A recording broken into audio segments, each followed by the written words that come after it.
మామయ్య ఏం చేస్తున్నావు? పప్పు చేస్తున్నా. అమ్టియా? అమ్టి ఇక్కడ మహారాష్ట్రలో ఫేమసా? ఫేమస్. ఇది కందిపప్పు. కందిపప్పు శనగపప్ప. చూసారా, మా మామయ్య అయితే అమ్టీ అయితే చేయబోతున్నాడు. మహారాష్ట్రియన్ స్పెషల్ డిష్ ఇది అమ్టీ దాల్. సో ఇదైతే మేము ఫస్ట్ టైం చేసుకోవడం కాదు, మా మామయ్య ఇంతకుముందు ఒకసారి చేశాడు, చాలా బాగా టేస్టీగా ఉండే. సో మళ్ళీ నేను అడిగి మరీ చేపించుకుంటున్నాను, మళ్ళీ చేయని చెప్తే చేస్తున్నాడు. నువ్వు చెయ్యి, నేను బ్లాగ్ తీస్తా, షూట్ చేస్తానంటే వద్దు, నాకు అందరూ ఎక్కిరిస్తారు అంటున్నాడు. ఎక్కిరియడం ఏంటి, నేను అసలు ఏం చేయట్లేదు కదా, మనం ఏం తప్పు చేయట్లేదు కదా, జస్ట్ వీడియో తీస్తున్నాం అంతే కదా అని నేనే ఎంకరేజ్ చేసి మరీ ఈ వీడియో అయితే స్టార్ట్ చేశాను. సో మా మామయ్య స్టైల్లో అమ్టీ దాల్ స్పెషల్ మీకు ఈరోజు అయితే చూపించబోతున్నాను.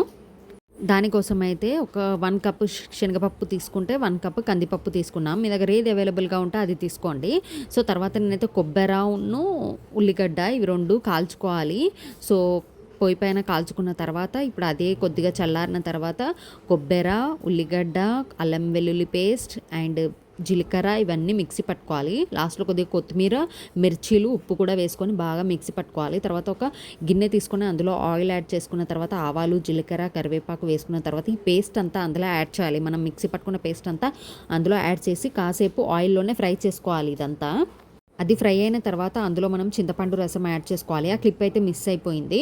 సో ఫస్ట్ మనం చింతపండు రసం యాడ్ చేసుకున్న తర్వాత అది కొద్దిగా మరిగిన తర్వాతనే ఈ మనం పప్పు ఉడకపెట్టుకున్నాం కదా, ఆ పప్పు కూడా అందులో యాడ్ చేసుకోవాలి. దానికంటే ముందు మనం కొద్దిగా పసుపు, అందులోనే కొంచెం పసుపు అండ్ రుచికి సరిపడా కారం అండ్ టేస్ట్కి తగ్గట్టు సాల్ట్ వేసుకోవాలి.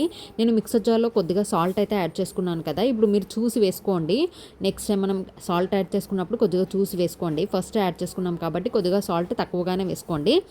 సో అలా సాల్ట్ యాడ్ చేసుకున్న తర్వాత ఈ పప్పు కూడా అంతా అందులో యాడ్ చేసుకొని బాగా మరిగించుకోవాలి. ఆ చారు అంతా అమ్టీ అంతా బాగా మరగాలి. మరిగిన తర్వాత మనకు స్పెషల్ అమ్టీ దాల్ అయితే రెడీ అయిపోతుంది. సో అది మా మామయ్య స్టైల్లో.